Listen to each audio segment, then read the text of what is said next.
Thanks a lot. Thanks a lot, Sema, for the organization. Thanks a lot, dear Anthony and Anders, for accepting RIPEC's invitation and going to giving speech about economic development and complexity, the role of recombinant capital. Dear Anthony Anders, the floor is yours. Thanks a lot for accepting to give speech in the event. Thank you. And I must say, I'm very pleased to receive the invitation, and I think your research platform is a very important initiative, and I hope it flourishes in the future. Now, today I want to talk briefly for 30 minutes about capital and economic development, following a paper I published with David Harper at New York University on economic development and complexity, the role of recombinant capital. We published that article in early 2020 in the Cambridge Journal of Economics, and it was followed up by another article on capital in August in the same journal by myself and David on capital in the history of economic thought. So we're developing a research program on capital, and we've been developing it for quite a few years now. Now, the basic propositions in this paper is that capital, as it's normally used in development economics, is neoclassical capital, and it differs from the kind of capital that we think ought to be understood if we're going to study economic development. One of the propositions in the paper is that development economics has ignored many of the issues that were raised in the capital controversies in the 20th century. Indeed, it's completely proceeded oblivious to the lessons learned from those controversies. And in particular, development economics is not really focused on the nature of capital, which is being used widely in the study of development. And that capital often appears in the aggregate production function, in the neoclassical aggregate production function. And that kind of capital was originally formulated and understood by J.B. Clark in the 1880s, and the nature of capital in the neoclassical tradition hasn't changed much since. As R.V. Cohen and Jeff Harcourt said in an article looking at the controversies, they said that the meaning of the concept of capital in the analysis of industrial societies has not been fully grasped, even though we've had 3 controversies since the 1880s.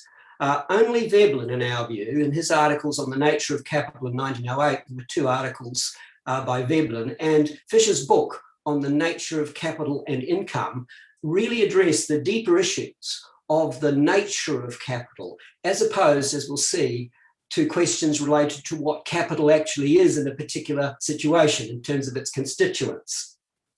Now, neoclassical capital, as we point out in several articles leading up to the Cambridge Journal article, is a fluid, homogeneous entity. It's a substance. It changes its form, but its basic substance stays the same through the process of capitalist development. It's easily divided and aggregated. Capital's instantly mobile between users, and its allocation is synchronized across the economy according to relative rates of profit. Joan Robinson in the 1970s said that this neoclassical concept conjures up one dominant image, she says, and the image is of a fluid mass that is cut off from any real time path in an actual developing economy. She said it admits no role for entrepreneurs. It admits no role for entrepreneurial expectations, which she said often fail and create capital destruction and crises. So she too was a critic of the neoclassical concept of capital, particularly the concept that enters the neoclassical production function. Now, some recent advances in development economics have turned away from emphasizing the static allocation of capital in a neoclassical sense in a development situation toward analyzing a country's capacity to transform its production structure and create a more complex capital structure.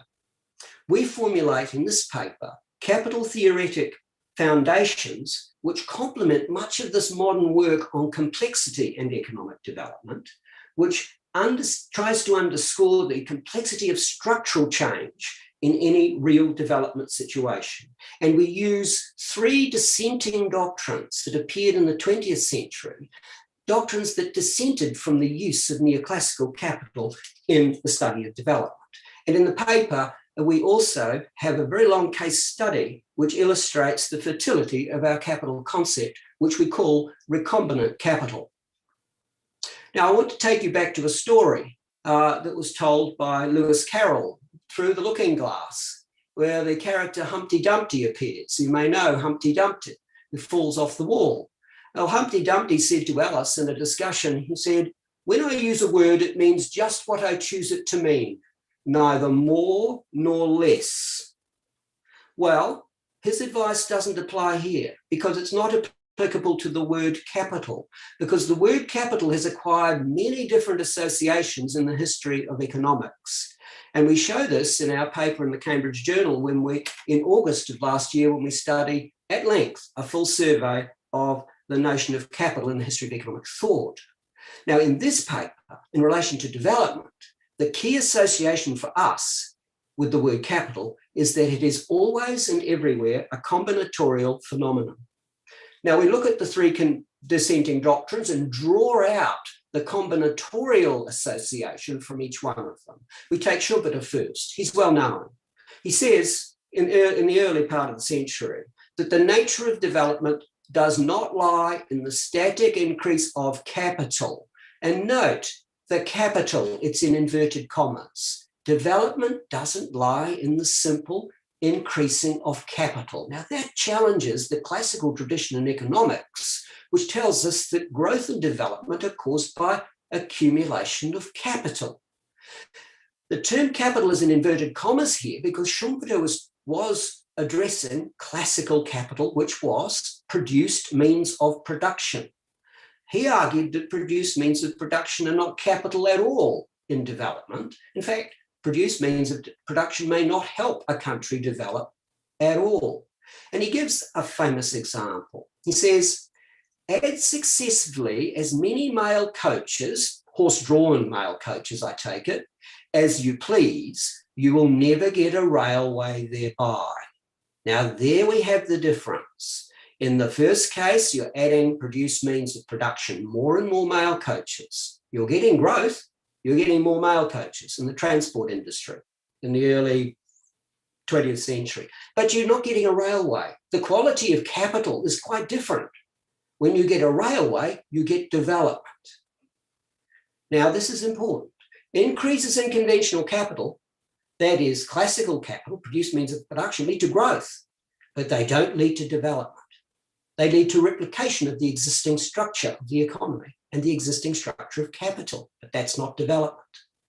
Capital, said Schumpeter, is money invested in production, and when that money, and only when that money is used as a lever, he says, to combine resources in new ways, this will cause development. So when money is used as a lever to combine resources to create a railway, in his previous example, that causes real development. It is wasteful if it is used to create, it's growth, but it's not development if it's used to create more mail coaches. So for Schumpeter, genuine development, as opposed to growth, involves discontinuous ruptures in resource combinations in the structure of conventional capital. So much for Schumpeter. We move on to Ludwig Blackman in the 1940s through to the 1960s. His work also focused on development. He argued that development is a process of unexpected change when entrepreneurs form capital combinations. Again, the combinatorial metaphor, the combinations metaphor appears. Capital is associated with entrepreneurs forming combinations. And he also distinguished entrepreneurial capital combinations at the level of the enterprise from the macro capital structure, which he said was an entire network of heterogeneous combinations that were made at the level of the firm or the enterprise. And these are loosely bound together, but always open to disruption and exhibiting gaps waiting to be filled. Again, this is a link to Schumpeter, even though he develops these ideas independently of Schumpeter. Hirschmann. Albert Hirschmann had an extensive career in studying development. And much of his work was applied to case studies, particularly cases. And he argued that development, if you go to his definition, just like Blackman, it's a combining process again. Here we go with the metaphor of the combination, of drawing together a variety of conditionally available resources and latent abilities. Includes human capital here by the look of it.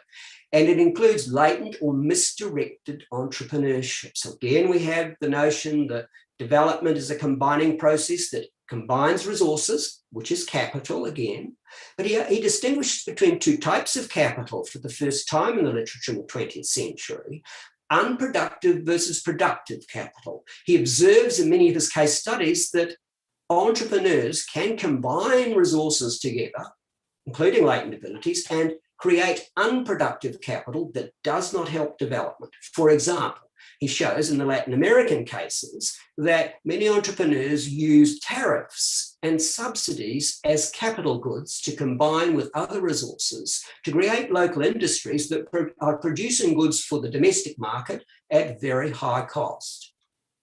That is unproductive capital. Sometimes entrepreneurs do rent seeking, and when they're rent seeking, they too are creating unproductive capital as opposed to productive capital.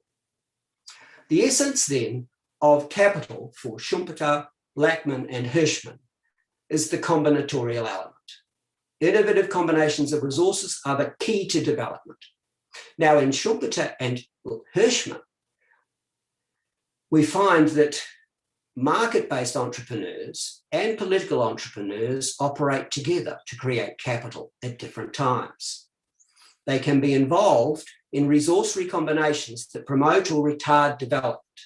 Now, Schumpeter, in his book, Capitalism, Socialism and Democracy, argued that political entrepreneurs are very important because they can be actively involved in resource recombinations and giving out tariffs and subsidies and changing policies and regulations. So too Hirschmann, he distinguished between market-based entrepreneurs and political entrepreneurs. Now, I move to a table which contrasts the two types of capital that I've been talking about. The recombinant approach, coming from the work of Blackman, Schumpeter, and Hirschmann, which we call the recombinant approach, and the neoclassical approach to capital. The neoclassical approach is the approach that Joan Robinson discusses in the Capital Controversies, for example, in the 1970s. And the dimension of the capital dimension, on the one hand, the capital formation dimension and the capital structure dimension are quite different between the neoclassical approach and what I've called, or we've called, the recombinant approach, which derives from the work of Schumpeter, Blackman, and Hirschmann. For example, capital is a fluid-like substance, as I've said, in the neoclassical tradition in the aggregate production function. It increases in magnitude. No, says Blackman, it increases in complexity if you want real development. It's one set of inputs in production, say the neoclassicals. No, says Blackman and Hirschmann, it's a constellation of connected inputs in production. It's not just any set of inputs. It changes quantitatively, say the neoclassics. No, for real development, you need qualitative change to take place in the capital that is being employed. Furthermore, it's a purely technical instrumental input for the neoclassical system in the production function, for example. But no, for the recombinant capital approach, capital is a part of an entrepreneurially driven system of resource combinations. Very important, entrepreneurially driven. There's an agency involved. It's institutionally independent in neoclassical capital. When you look at capital in the production function, there's no discussion of institutions, there's no discussions of policies or politics. No, says Schumpeter and Hirschmann. Recombinant capital, the capital they're talking about, is politically embedded. Political entrepreneurs play a very important role, and so do the servants of the political entrepreneurs, the public enterprise managers who are also forming and destroying capital. Now, the dimension capital formation, for example, capital formation is generally accumulative. It's additive. It's constructive in the neoclassical approach. But for the development approach, using the notion of recombinant capital, it's simultaneously destructive and transformative for Schumpeter and Blackman. It destroys, remembers Schumpeter's famous remark that capitalism is a system of creative destruction. Indeed it is, and it creatively destroys capital as well as forming transformative types of capital, for example, his distinction between the mail coaches and the railway. If we look at capital structures as a dimension, in the neoclassical tradition, capital structures are balanced, integrated, and synchronized with equilibrium conditions in the system of production. But no, for the development economists, the dissenters, we note that capital structures are unbalanced. They're not always integrated. They're never in equilibrium. In fact, they're always in disequilibrium. In order to get development, you need to have creative destruction. The destruction of the mail coach industry and the creation of the railways, for example, will destroy one and develop another. There's no historical content in the capital structures that are discussed in the neoclassical tradition. There's no history. This is what Joan Robinson complained about. But if you think of capital in a different way, think of its nature differently, that it is historically contingent, then you can consider problems of historical lock-in in the capital structure, path dependencies in that structure that countries can't easily get out of because they've sunk so much capital into particular industries and can't liquidate those industries very quickly. Schumpeter and Blackman focus on those issues. Well, I've talked enough about, I think, the nature of capital and the differences between what the neoclassical vision is and what the recombinant vision is through the eyes of Blackman, Schumpeter, and Hirschmann. Now, we haven't said anything about the constituents of capital. What is it composed of then, if we're going to do a case study with the notion of recombinant capital in our minds? Well, we follow Irving Fisher in terms of what it is that capital might be at any particular time. It isn't necessarily just finance. Anything, any resource, said Irving Fisher, that could conceivably yield a flow of services and income should be regarded as capital. So for Fisher, land, natural resources, intermediate goods, finance, financial claims, legal rights, legal relations, human capabilities and intangibles, all of these things, intangibles too, could be capital, could qualify as capital, provided they may be productively combined in any development situation, productively connected with other complementary capital items. So we don't have a problem with what capital might be in any particular situation. It's certainly not just finance. But we do have a problem with the whole vision of what capital is in terms of its ontology. What is its nature? And we prefer the recombinant vision because it helps us explain development more clearly when there's capital change going on and structural change going on. Let's just summarize. Schumpeter, Blackman, and Hirschmann were precursors of what we call in this paper, and we formulate as recombinant capital. We've reconstituted the concepts of capital, capital formation, and structure in the first few sections of the paper. And these concepts we find are more attuned, more useful, more applicable to case study analysis of how development processes evolve and are differentiated. Christopher Bliss, an Oxford economist in the 1990s, said that in reflecting on the capital controversies, he's a neoclassical economist. He said, the root issue remains whether it can ever be correct to treat capital as a homogeneous, always fluid entity. He says, the crucial issue, which can and has divided reasonable opinions throughout the 20th century, is how seriously this matters. Does it really matter? He said, the answer might vary from one application to another, and we agree with that.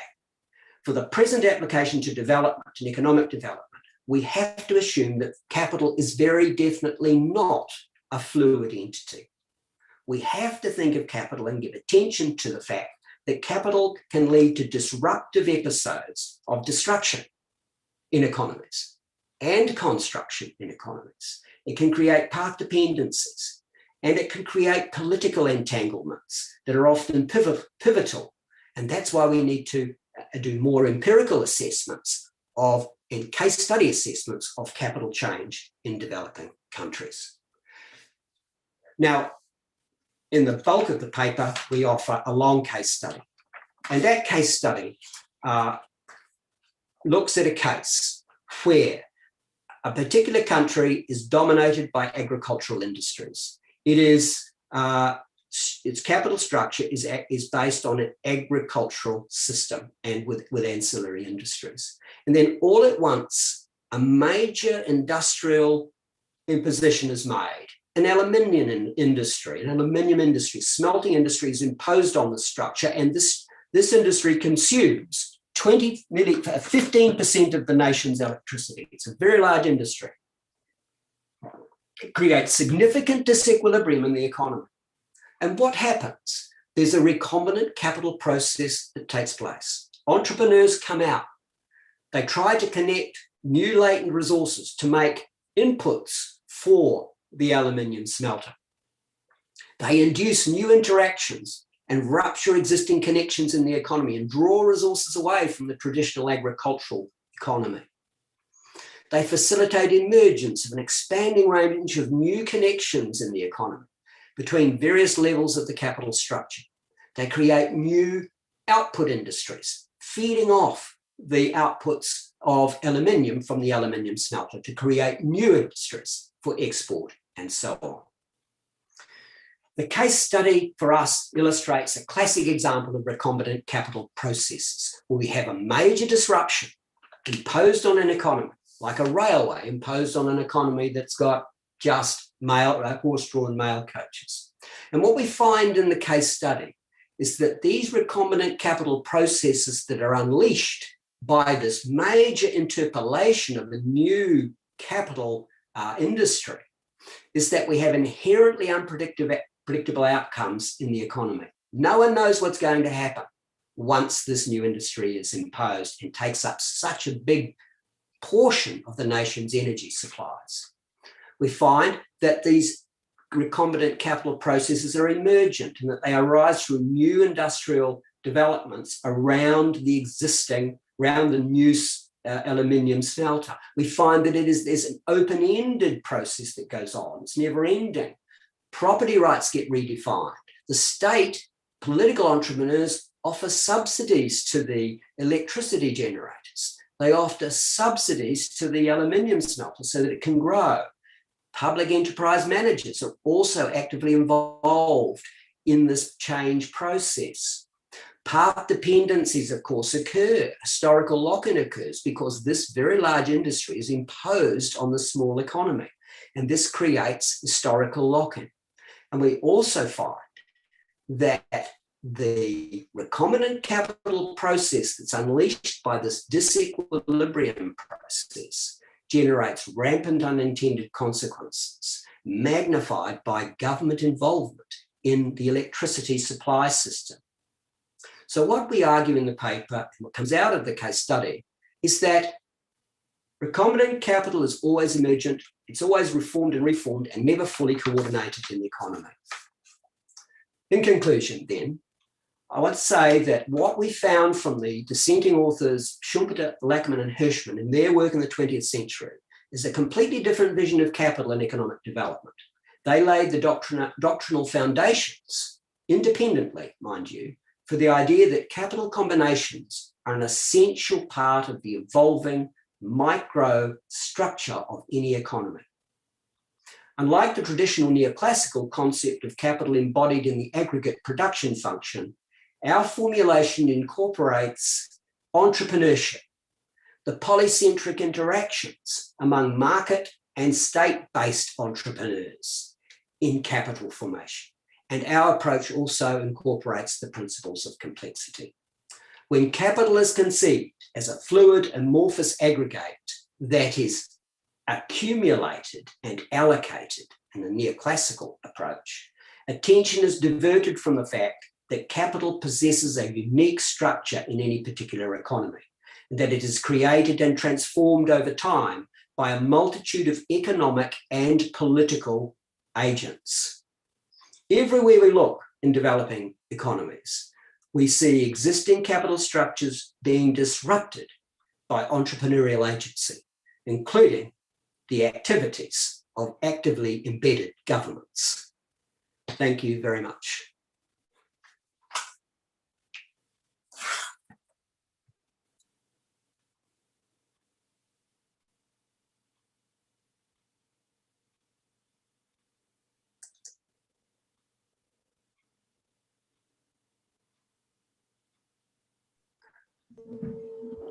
Thank you very much. Thank you very much, Sema. Is it Oh. Sema? Yes. There, Thank Anton, you. thanks a lot for the presentation. Let me check our YouTube channel. You get a recording there, did you? Yes, it's already online in YouTube as well. Oh, that's amazing speed. I feel like I'm live We had everywhere. plenty researcher was following us. Let me check online.